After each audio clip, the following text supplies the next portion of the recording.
நாளின் செய்யும் வினிதானின் செய்யும் என நாடி வந்த கோழியின் செய்யும் கொடுங்கூற்றியன் செய்யும் குமரேசர் இரு தாளும் சிலம்பும் சதங்கையும் தண்டையும் சண்முகம் தோளும் கடம்பும் எனக்கு முன்னே வந்து தோன்றினே. உலகமெங்கும் வாழ்ந்து கொண்டிருக்கும் ஸ்ரீ குபேரன் டிவி நேயர்களுக்கு சைதை ராஜாவின் அன்பான வணக்கங்கள்.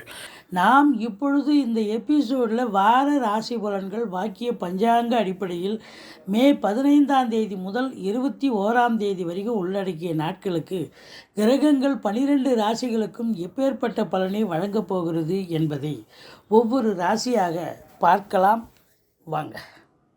விருச்சிக ராசி காலபுருஷனுக்கு 8வது ராசி. இந்த வார கிரகங்கள் இந்த ராசிக்கு எப்பேற்பட்ட பலனை வழங்கப் போகிறது பாருங்கள். விருச்சிக ராசியினுடைய அதிபதி 9ஆம் இடத்தில் கடகத்தில் நீச்சமடைந்திருக்கிறார். நீச்ச பங்கம் பெறவில்லை, அதாவது பவர்லெஸ் அப்படின்னு சொல்லக்கூடிய ஒரு நிலை.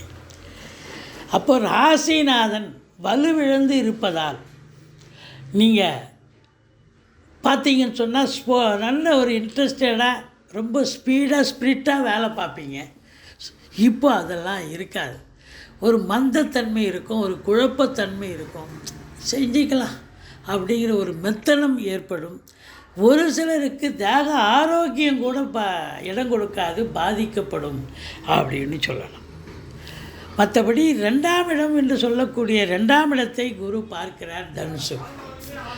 குடும்பத்தில் அமைதி, நிம்மதி, சந்தோஷம், குதூகலம் நிச்சயமாக ஏற்பட போகிறது. என்னதான் ராசிநாதன் நீச்சமடைஞ்சாலும் உங்கள் சொல்லுக்கும் செயலுக்கும் வாக்கு சாதுரியமுடைய வாக்கினை தொழிலாக கொண்ட அன்பர்களுக்கு, உதாரணமாக வழக்கறிஞர்கள், சொற்பொழிவாளர்கள், ஆசிரியர் பெருமக்கள், இது போன்ற அன்பர்கள், வாக்கு சாதுரியமுடைய வாக்கினை தொழிலாக கொண்ட அன்பர்களுக்கு இந்த வாரம் மிக சிறப்பாக விளங்கும்.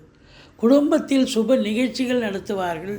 சுப நிகழ்ச்சிகளுக்கான பேச்சுவார்த்தை நடத்துவார்கள். வெளியார் சுப நிகழ்ச்சிகளுக்கு சென்றுவிட்டு வர முடியும். மற்றபடி பார்க்கும் பொழுது உங்களுக்கு இந்த விருச்சிக ராசிக்கு 4ஆம் இடத்துல சனி பகவான் இருக்கிறார். தாய்க்கு தேக ஆரோக்கியம் பாதிக்கப்படலாம், மருத்துவமனை செலவு வைக்கலாம். உங்களுக்கும் தேக ஆரோக்கியம் பாதிக்கப்படும், வண்டி வாகனங்கள் செலவு வைக்கக்கூடிய ஒரு அமைப்பு இருக்குங்க. மற்றபடி 5ஆம் இடத்து அதிபதி குருவும் 6ஆம் இடத்துக்கு போயிட்டார். எதிரிகள் ஓடி ஒளிவார்கள். கடல் சுமை படிப்படியாக குறையும். மற்றபடி சொந்த தொழில் செய்யக்கூடிய அன்பர்களுக்கு நம்பிக்கைக்கு பாத்திரமான பணியாளர்கள் கிடைப்பார்கள். 7ஆம் இடத்தில் 10ஆம் இடத்து அதிபதி சூரியன் 7ஆம் இடத்தில் இருக்கிறார். ஒரு கேந்திராதிபதி இன்னொரு கேந்திரம் ஏறி நிற்பது என்பது மிக சிறப்பு. அப்போது அரசு துறையில் பணியாற்றக்கூடியவர்கள், தனியார் துறையில் வேலை பார்க்கக்கூடியவர்கள், உத்தியோகம் பார்க்கக்கூடிய அன்பர்களுக்கு ஒரு சிறப்பான ஒரு வாரம்.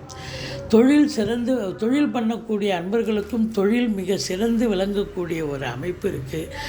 7ஆம் இடத்தில் சூரியன் இருப்பதால் வாழ்க்கை துணை அல்லது மனைவி உங்களுக்கு எதிர்ப்பாக பேசக்கூடிய ஒரு அமைப்பு. கொஞ்சம் அனுசரித்து போங்க, விட்டு கொடுத்து போங்க. மற்றபடி உங்களுக்கு 8ஆம் இடத்தில் சுக்கிரன் இருக்கிறார். கலைத்துறையில் பணியாற்றக்கூடிய அன்பர்களுக்கு வாய்ப்புகள் கதவை தட்டுற மாதிரி இருக்கும். ஆனால் மறுநாளே பார்த்தா அந்த வாய்ப்பு வேறு ஒருத்தவங்களுக்கு போயிடும். அப்படி இந்த கலைத்துறையில் பணியாற்றக்கூடியவர்களும் விழிப்புணர்ச்சியோடு பணியாற்ற வேண்டும். எது எப்படி இருந்த போதிலும் இந்த விருச்சிக ராசிக்கு தொழில் ஸ்தானாதிபதி 7ஆம் இடத்தில் இருந்து தொழில் ஸ்தானத்தை, உத்தியோகஸ்தானத்தை, கர்மஸ்தானத்தை, 10ஆம் இடத்தை குரு பார்ப்பது என்பது தொழில் சிறந்து விளங்கும். நல்ல சம்பாத்தியத்தை பெறப்போகிறீர்கள். உத்தியோகம் பார்க்குறவங்களுக்கும் ஒரு மேன்மையான ஒரு காலகட்டமாக அமையப்போகிறது அப்படின்னு சொல்லலாம். மற்றபடி உங்களுக்கு இப்போ 12ஆம் இடத்தை குரு பார்க்கிறார். அயன சயன போகம் திருப்திகரமாக இருக்குது. வெளிநாடு செல்லவிருக்கும் அன்பர்கள் தாராளமாக செல்லலாம். ஒரு சிலருக்கு ஆன்மீகத்தில் அதிக நாட்டம் ஏற்படக்கூடிய ஒரு அமைப்பு இருக்குது.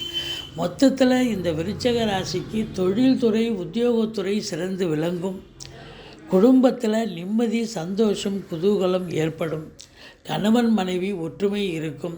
இருந்த போதிலும் ராசிநாதன் நீச்சம் அடைவதால் உங்கள் தேக ஆரோக்கியம் பாதிக்கப்படும். சில இடர்பாடுகள், இன்னல்கள் சமூகத்தில் ஒரு சிலருக்கு பிறந்த ஜாதக அடிப்படையில் பார்க்கும் பொழுது அது சரியில்லைன்ற பட்சத்தில் உங்களுக்கு அவப்பெயரோ அவமானமோ கூட ஏற்படலாம். மற்றபடி உங்களுக்கு எதிரிகளால் எந்த தொல்லையும் இருக்காது. ஏன்னா 6ஆம் இடத்து ராகு அஷ்டலட்சுமி யோகத்தை தரப்போகிறார். 7ஆம் இடத்து அதிபதி சுக்கிரன் 8ஆம் இடத்தில் இருப்பதால் வாழ்க்கை துணை அல்லது மனைவியால் பணவரவு, பொருள் வரவு, கொடுக்கல் வாங்கல், அதே நேரத்தில் அவங்க வேலை பார்க்குறவங்களா இருந்தால் வேலை பார்க்குற இடத்துல ப்ரமோஷன், இன்க்ரிமெண்ட் கிடைக்கக்கூடிய ஒரு அமைப்பு இருக்குது. சுக்கிரன் 8இல் இருந்தாலும் 2ஆம் இடத்தை பார்ப்பதால் பொருளாதார சுபீட்சம் இருக்கிறது. நல்ல சம்பாத்தியத்தை பார்க்க போகிறீர்கள். நல்ல பணவரவு, லட்சுமி கடாட்சம் நிச்சயமாக உண்டு. இந்த விருச்சிக ராசி அன்பர்கள் முருகப்பெருமானை வணங்குங்கள், கந்த சஷ்டி கவசம் சொல்லுங்கள். இந்த வாரம் கொஞ்சம் எச்சரிக்கையான ஒரு வாரம்தான். ஸ்ரீ குபேரன் டிவியை பார்த்தமைக்கு நன்றிகள். மேலும் இது போன்ற தகவல்களை தெரிந்து கொள்ள ஸ்ரீ குபேரன் டிவியை சப்ஸ்கிரைப் செய்யுங்கள். மறக்காமல் பெல் ஐக்கானை கிளிக் செய்யுங்கள்.